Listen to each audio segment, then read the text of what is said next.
Orwell's Gone with the Wind was published in 1936. The novel was a huge success and sold over 1 million copies within the first 6 months that it was released. It later went on to win the Pulitzer Prize in 1937. In 1939, the novel was made into a film, and today, when adjusted for inflation, the film, starring Clark Gable and Vivien Leigh, still reigns #1 at the box office. Although the novel and the film are relatively accurate with the history surrounding the Civil War, there are many instances where historical accuracy was sacrificed for public appeal and also for Hollywood entertainment. Margaret Mitchell was born in Atlanta, Georgia on November 8, 1900. In 1926, she began writing Gone with the Wind. As a child, she grew up listening to the Civil War stories told by Confederate veterans and used them as an inspiration for her writing.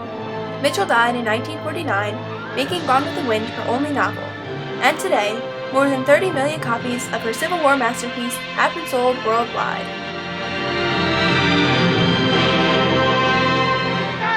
Where are you going without your shawl and the night air fixing to set in? And how come you didn't ask them gentlemen to stay for supper? You ain't got no more manners than a field hand.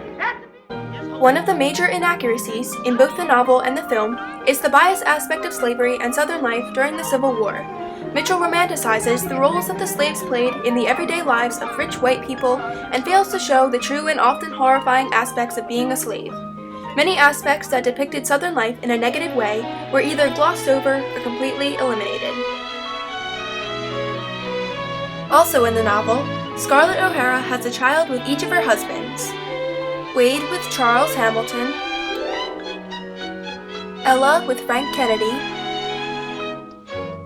and Bonnie Blue with Rhett Butler. However, in the film, Bonnie Blue is the only child shown. Another historical error is when Gerald O'Hara runs into the Tara plantation, announcing that General Lee surrendered and the Civil War was over. Although General Lee officially surrendered at Appomattox Courthouse on April 9, 1865, word didn't get over to General Kirby Smith fighting in Texas until a month later. Only after Smith's surrender were the troops stationed in Georgia dismissed and the Civil War was officially over.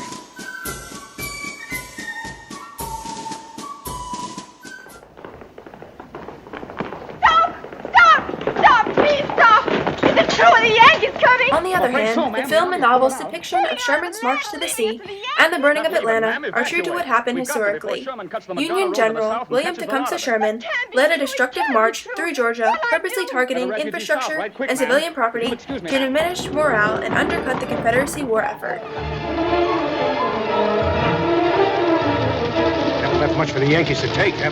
We'll have to make a dash for it before the fire reaches that ammunition. And during the burning of Atlanta, retreating Confederate troops torched 80 railroad boxcars of ammunition in the hope that it would prevent the supplies from falling into the hands of the Union armies which were closing in on the city.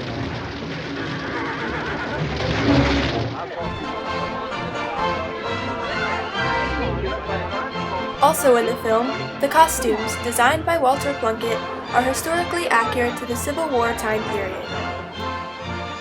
The costumes Plunkett designed for the men included facial hair, dark jackets, bright waistcoats, and tight-fitting trousers.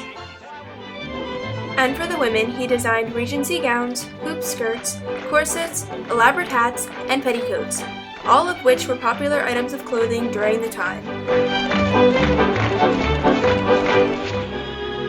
After all, tomorrow is another day. Although many people regard Gone with the Wind as simply a romantic drama with a few facts about the Civil War thrown in, one thing that can be said about both the novel and the film is that they have remained classics in American literature and cinema, regardless of whether or not they have stayed completely historically accurate to the events that occurred during the Civil War.